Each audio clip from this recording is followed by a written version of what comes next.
everyone. This is Ashley the Techie Ellenboss with Skyhouse Herb School and Apothecary, and I'm here today to continue my discussion of sobriety. And today I'm going to talk about sobriety and association, and really right association and what that means, how we can work with that. I also have some ideas for ways to incorporate plants into this work, so you might find that interesting.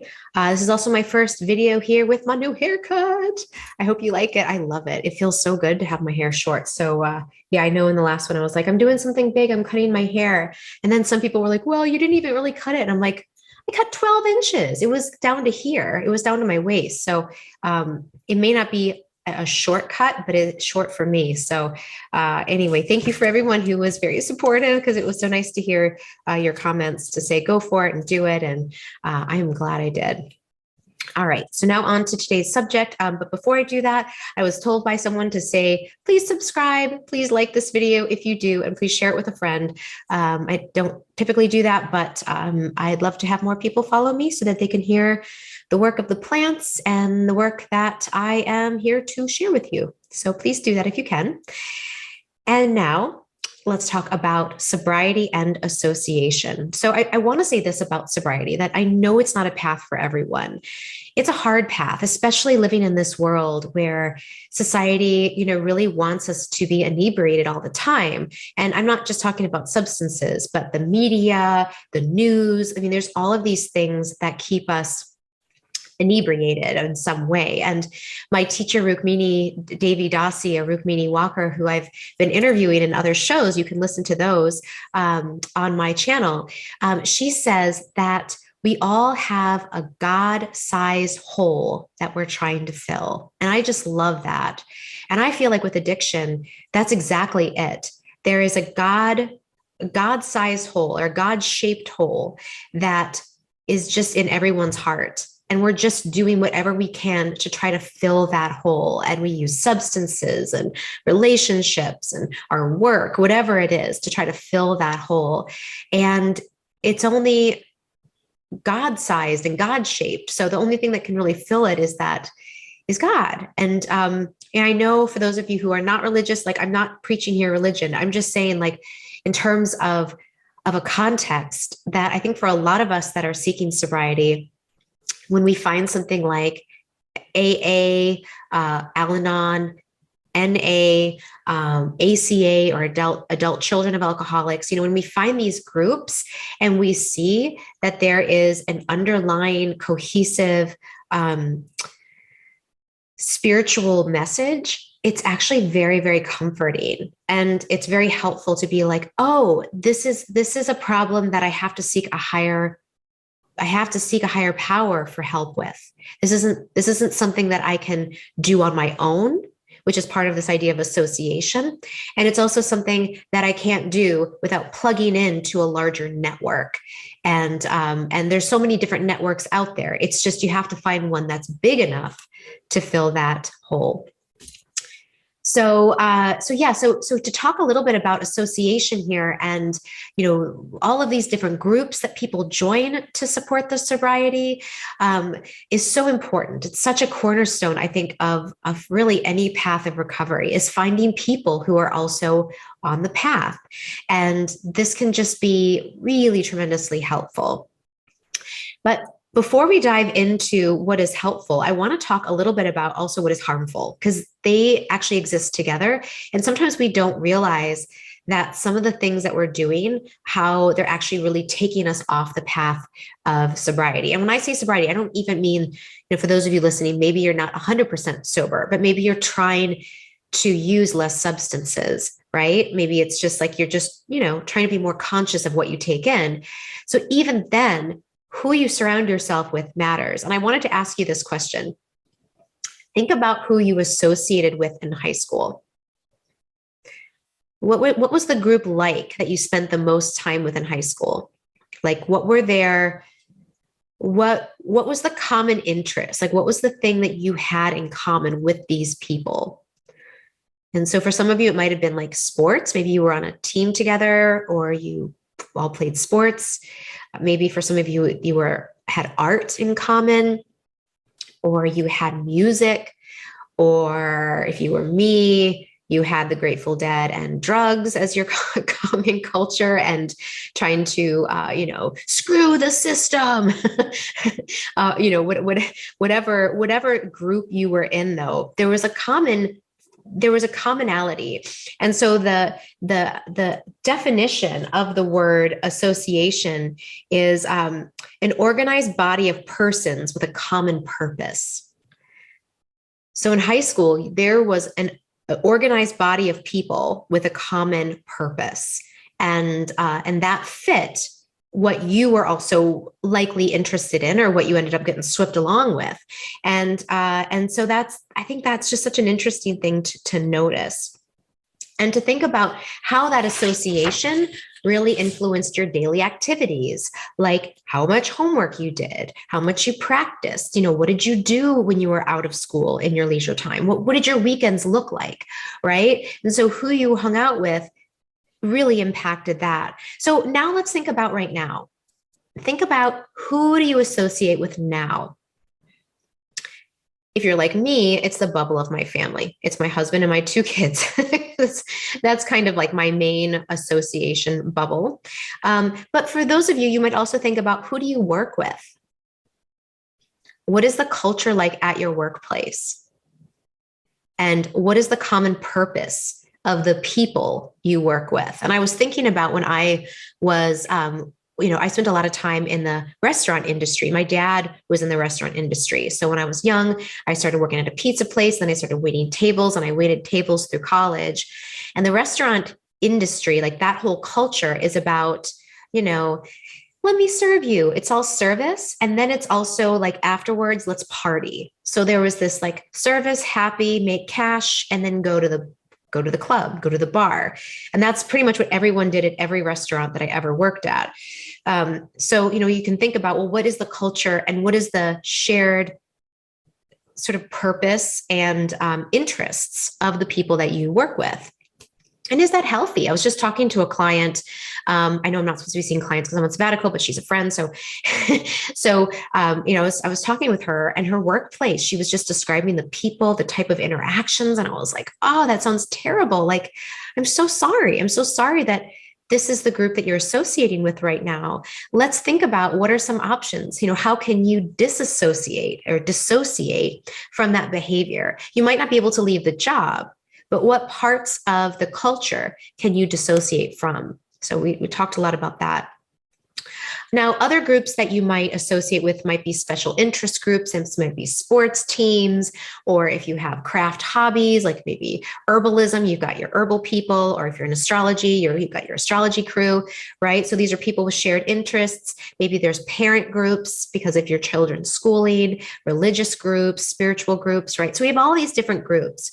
But what we want to think about is, especially when we're talking about sobriety, is, how does this impact our ability to stay sober? And I want to read to you the definition of the word sober, because I think this is really helpful. Sober means moderate in desires or actions, temperate and restrained. So there's nothing about substances in that definition of sober, but it's certainly, I think, qualities that we would all like to see in ourselves: moderate in desires and actions, temperate, and being able to restrain ourselves. And then we see also that sober means abstaining from strong drink. And we see the word sobre in French, which means decent, to be a decent person. To be sober is to be decent. So I think that's something that we aspire to. So what association can help us be more of that type of person? There was a quote that I wanted to share with you, because this is really interesting. In the path of Buddhism, one of the preliminary steps before you engage in the eightfold path of Buddhism is right association. So even before you start in the eightfold path, you have to associate yourself and surround yourself with the right people. That's the precursor. And so here's what they say: that training for a life of the spirit is made less arduous if you can be with others who seek the same things. So as we think about all of these social groups we're in, are they seeking the same highest things, the same highest tastes? right? Or are they bringing out our lower tastes and our lower actions? And I remember, when I think back to high school and I think of all these friends I had, they weren't bad people. They were really nice, good people. Well, maybe not all nice, but mostly good. I say that about my dog too. I'm like, she's mostly good. So my friends, I think, they were mostly good. But there, as a group, we brought out the worst in one another. We brought out really impulsive behavior, reckless behavior, just all sorts of behaviors that really were not elevating any of us. They were actually bringing us down. So when we think about the circles we're in, are any of them bringing us down? Are they actually bringing out our lower desires and enhancing the qualities that we don't want? And it doesn't mean that they're bad people. And it doesn't mean you have to close them out of your life. It just means that you need to be more aware of yourself when you're in those situations or around those people. And I was thinking about the holidays and with family, right? Like we just had Easter holiday, and thankfully my family's perfect. So I'm just kidding. No, I've got a really good family, and the gathering was very smooth. But I was just thinking, in families in general, because I know my family listens to this too. But I know in general that, family can be triggering. So, if you are getting together in a family gathering and there's a lot of drinking, right? And it can just be, social, everyone's relaxing.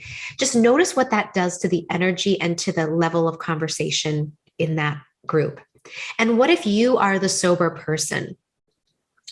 How does that change, the overall energy of that group? And I wanted to read another quote to you. This one I really liked from Houston Smith.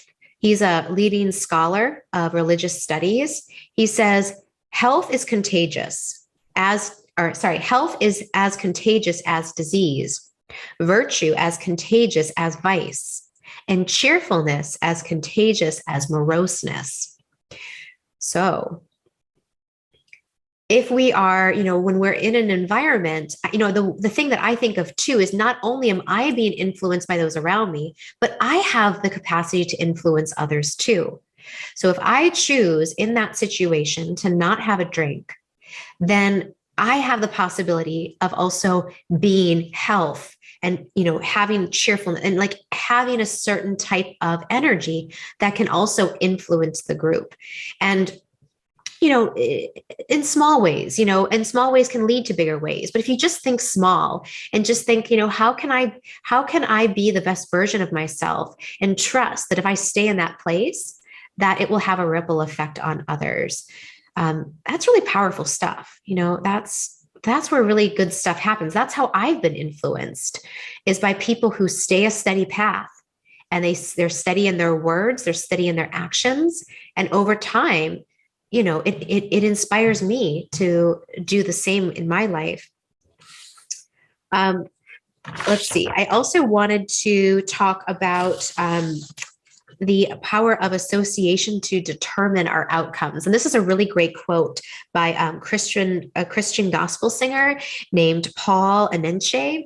And he says, you're going to like this. He says, your association determines your acceleration and assimilation. I'll say that again. Your association determines your acceleration and assimilation. So who you associate with determines how fast you accelerate on whatever path you're on and what you assimilate or take in. It's like if you watch the news all day and then you see someone on the side of the road, like a woman, in a broken down car, you could think she's a murderer. She's, you could think of all these things. But, if you're in the association with people that are, not as fear-based, then you might look at that woman and say, here's an opportunity for me to stop and help someone that's in need. And yes, I'll trust my gut and I'll do my due diligence. But I also, I'm in the mindset of service and not of fear. So, what we associate with also is something that we assimilate, and then it comes through in us. He says the next thing is your connection determines your collection. So you end up collecting who you're connected with. You end up collecting things, and that can be moods or ideas. And then the last line here is who you know and flow with determines what you can show. So who you know and flow with determines what you can show. So think about that too. So like who you know, the people you surround yourself with, and who you flow with, like who are you moving through time and space with, determines what you're going to actually be able to produce. Like great artists who sit together and think together and work together can create amazing masterpieces. And herbalists too, coming together to create wonderful new products and, apothecaries, right? So there's collaboration with other like-minded people can really lead to having something to be able to share and show. And I think about my husband. I know a lot of you follow him. He surrounds himself with some pretty amazing thinkers. And so I'm always so amazed because of who he associates with, he has all of this really interesting content and stories and things because he really absorbs in and asks deep penetrating questions to the people that he knows. And from that, he has a lot of content and things that are interesting to share. And so we can do that too. All right. And now the last thing I wanted to talk about were the plants. So what if, remember the quote that I shared in the very beginning about the definition of association? So I'm going to read it again. An organized body of persons with a common purpose. So persons in Bhakti Yoga, persons is any soul. And so you can have a person in a plant body. You can have a person in a tree body, a person in an animal body. So if we think of plants, we can associate with certain types of plants also to support our sobriety.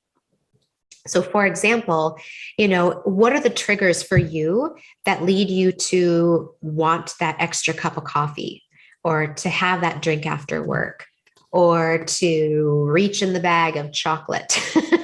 What is that pattern? What are you looking for? Obviously, you're looking to fill the God-sized hole, but, if you can't get to that right away, if you can think about, like, I'm feeling really ungrounded. What are plants that are rooting? What are plants that are really grounding? And so maybe you can start to associate with them. So maybe trees, maybe you need to hug some more trees, or maybe there's root medicines. Like my favorites are burdock root, dandelion root, chicory root, ashwagandha root. All of those root medicines are very grounding. So if you feel like I'm feeling really ungrounded, let me find the association of grounding plants. Or on the other side, let's say you're feeling really lethargic and you're having a really hard time focusing or lifting your mood. Then you can think about, well, who are the plants? What kinds of plants really help lift my spirits? What's going to give me a little bit of an energy boost? And for me, I always think of like essential oils and smells. So I think of like peppermint and rosemary and lemon, even though lemon's not connected to those two, but just like you can think about scents that are really uplifting and then bring those in, associate with them, light a candle and put a few drops of rosemary essential oil in there and just start to think about, okay, how do I bring more association with this lightness and this upliftment that I'm looking for? And if you're feeling lonely, which I think is a pretty common thing these days, buy more plants.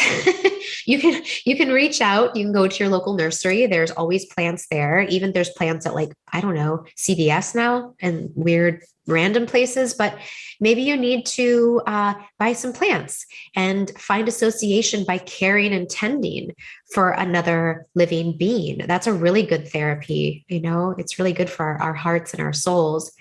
So, again, when we're trying to think about, what do I do to stay on the path of sobriety? And again, not just sobriety from substances, but to be moderate in desires or actions, to be temperate and restrained in all things. What associations can I put into place? Who can I call when I'm having a hard time? Is there someone who I can reach out to when I find myself slipping? or I find myself going into these thoughts, right? Like, who are your people? Who's your crew? And if you don't have one, I'll post some links in the description of resources for you. So I'll post some links for AA, Al-Anon, which is a family group for those who have a family member or friends who are alcoholics. It's a wonderful support group to help you work through addiction within a family system or even a friendship system. And I'll also post the link to the Bhakti Yoga community, which is a yoga community that I found to be really supportive and helpful. And sobriety is one of their key tenets on the path. And there's also a Bhakti Yoga recovery group. So for any of you that are in Al-Anon or in AA, there's actually a Bhakti Yoga recovery group through Wisdom of the Sages. So I'll include a link there as well. So there's lots and lots of ways we can find support. We can find good association. So just start to think that through. Where can you go to find those people who uplift you and bring out the best in you? And how can you be that person too in the situations you're in, even if they're not ideal? So that's what I have for you today. I hope that was helpful and interesting. If you liked it, please share it with your friends. And as always, it's a pleasure to be here to talk with you. And I'll see you guys again soon. Bye.